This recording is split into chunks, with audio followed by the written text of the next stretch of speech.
Ayan mga kaayan, so ngayon ay pag-usapan natin ang buhay Europe. So this is my friend, Ruby. So ngayon, okay, so kakain kami. Napag-pray naman na, and then yung ulam namin ay hipon. Anong tawag nito dahil? Buttered shrimp.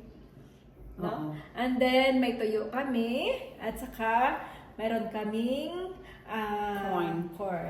Ayan, at Sweet sausawan. corn. So habang kumakain kami, mag-uusap kami about buhay namin dito sa Europe, about kung paano kami nakapunta dito sa Europe.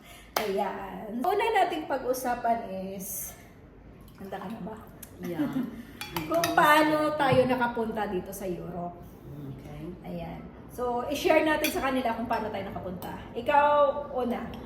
Ako, hindi ko talaga to pinangarap itong Europe na ito. Parang blessing na lang ng Panginoon na dinala ako dito. Kasi nandun ako sa Singapore. 3 years ako nag-work sa Singapore noon, pandemic pa yun. Indian yung amo ko dati. Tapos, pagka nagsawa na ako dun sa Indian kasi, grabe yung ugali niya yun. As in talaga yung mga ganong lahi. Okay, paano ka nakapunta dito sa Europe? Nung time na lumipat na ako ng employer, na ko itong Italian. So wala pang plano noon na magpa-Europe sila. Pero wala talaga, hindi ko alam kung ano yung Europe. Kasi wala akong kasi Singapore lang talaga yung parang ko. Pero ang plano ko noon, mag-move ako ng Hong Kong. Hong Kong. Oo. Ang next ko doon sa Singapore, pag hindi ako papalalin, kasi nga yung Indian na amo ko, parang na ako doon. So, plano ko mamilipat ako ng Hong Kong. Kasi andun yung mga pinsan ko.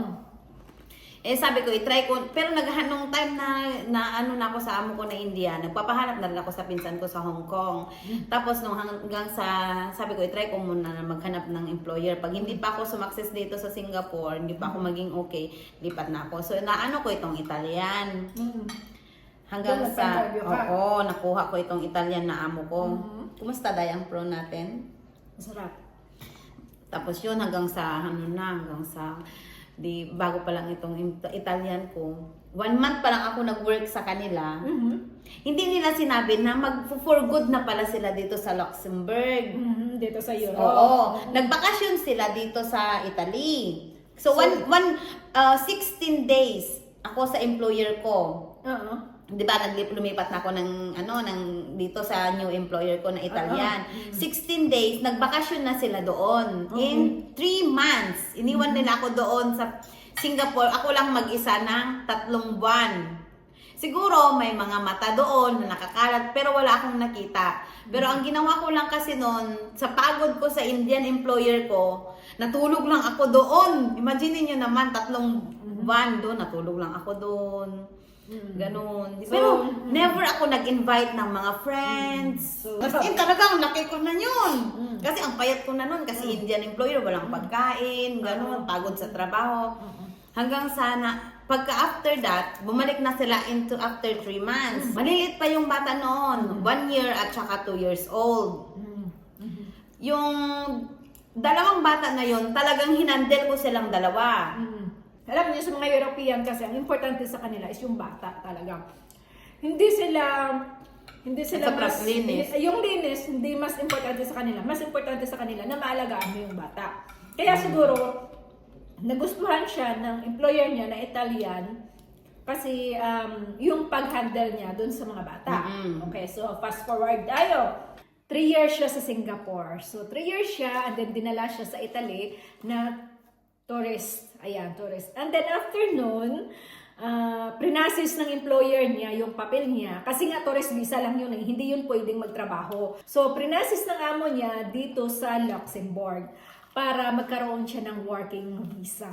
Ayan, so kaya para makapagtrabaho siya. And then, how many years ka na dito sa Luxembourg? Mag-4 na. Mag 4 years na siya dito sa 3 Luxembourg years. na working visa na ang gamit niya. So, the same employer pa rin siya. Yung Italian pa rin na kumuha sa kanya sa Singapore. Ang mga requirements na ginamit niya or pinasa niya sa pag-apply niya ng tourist, ano yon? Police clearance lang sa Singapore. Tapos, yung Form 137. Okay, yun lang ang kinuha sa'yo. Wala kang binayaran? Wala, amo ko na lahat. Amo niyo daw lahat Nag-process. nag-process kasi nga dinala siya dito ng employer niya. Sumakay lang ako ng eroplano. Kamusta ka dito? Ko lang. Masaya? Pag siguro, yung environment, kasi sa Singapore ang daming tao doon eh. Nakaka-help din yung environment sa sa utak mo, sa mindset mo, ganun. Kasi dito sa Luxembourg, tahimik. Ako naman, ang magsabi kung paano ako nakapunta dito. So, gusto ko talagang lumabas ng bansa. Kaso lang hindi ko alam kung paano mag-umpisa. Saan mag-apply, anong bansa ang gusto ko. Hindi ko alam, parang wala. Basta gusto ko lang lumabas. And then, one day, Sikat na kasi dati before na gusto ko mag-abroad. parang gusto ko lang, basta gusto kong umalis sa Pilipinas. Talagang gusto ko talaga umalis. Kahit saan. Sinasabi ko pa okay lang. Sa Jordan or kahit sa Middle East. Basta makalabas ako ng bansa. Kasi may nakikita ko ng mga kababayan natin na umuwi sa Pilipinas. May mga chocolate.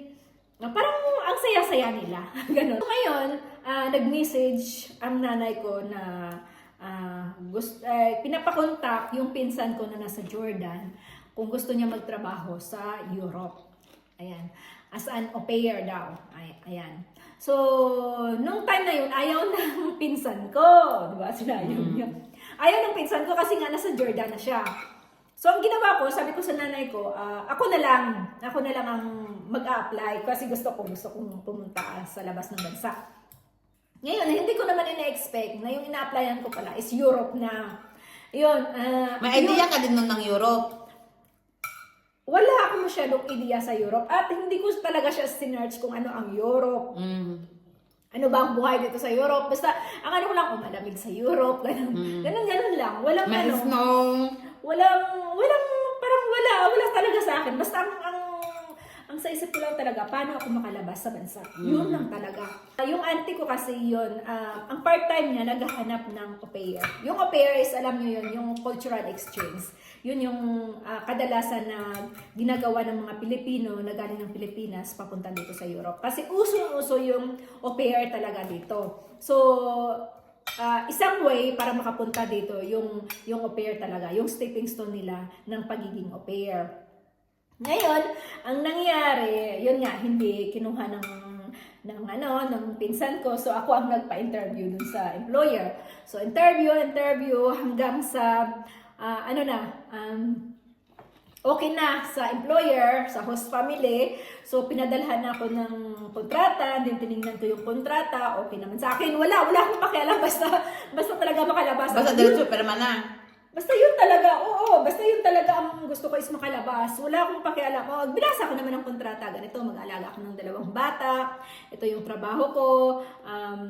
Mga trabahong bahay, magbabantay ng bata, ganon. 5 hours lang daw ang trabaho. Yan. So, yun, na okay na lahat, nag-process na ako, nagbayad ako sa visa ko ng 8,000 yata before.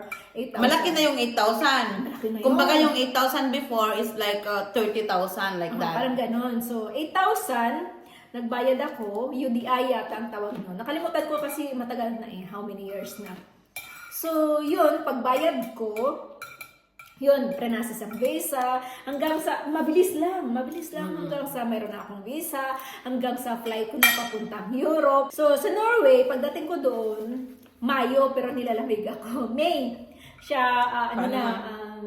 pa-summer na siya, pero malamig pa rin.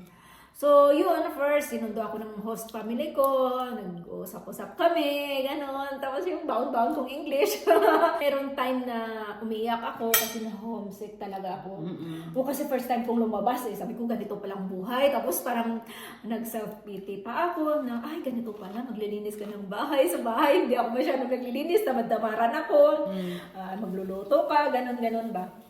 Tinuruan ako ng auntie ko kasi nandun ang auntie ko. So, tinuruan ako ng auntie ko kung paano maglinis, tanggalin yung mga yellow, ganun, kung paano, lahat tinuruan ako ng auntie ko. Kasi wala akong alam sa trabahong bahay. And of course, sa Pilipinas naman, walis-walis lang naman yan. Hindi kagaya dito na kailangan sulok-sulok, bawat sulok, linisan mo talaga, di ba? bawat alikabok, linisan mo, ay lahat-lahat na yan. Lalim ng kama, lilinisan mo yan. Hindi kagaya sa Pilipinas na parang wala lang. So doon ako natuto talaga magtrabaho. Ganon. Sabi ko, ano lang ako, 1 year lang ako sa Norway. Pero hanggang ngayon, nandito pa ako. Tapos ilang years ka sa Norway? Mag 2 years. Before 2 years, umalis na ako and then pumunta na ako. Ba't ka umalis? Denmark. Kasi kontrata ay 2 years lang talaga yung contract niya ng au pair. Hindi ka pwedeng lumampas sa 2 years na yon. Either Yun yung pinakamatagal. Oo, 2 years. So either kung gusto mong mag-student visa doon kasi lang mahal, kailangan mo mayroon kang pera, maraming pera. So, kamusta kami na dito sa Europe? Masaya. Ano pa? Masaya kasi may pera. Malaki-laki yung sahod. And then, simple lang ang buhay. Ayan. Balance ang buhay dito. Yun lang yun kung paano kami nakapunta dito. So ako, through au pair. Siya is direct hire siya. From tourist visa, nag-change siya into working visa. So yun. Sana subscribe po kayo sa aking YouTube channel, Voyage in Europe or Miles Sabela. And my TikTok account, ganun pa rin, Voyage in Europe. So thank you so much sa mga nanood ngayon. Sana hindi kayo nabitin at sa mga gusto pang malaman kung paano kami, kung ano pa ang buhay dito sa Europe, pwede kayong mag-comment at gawan namin ng vlog. Ayan, so thank you so much sa lahat ng nanood ngayon. Ayan, Prene. Thank you. Please subscribe. Thank you. Bye. No bashing. No bashing. It's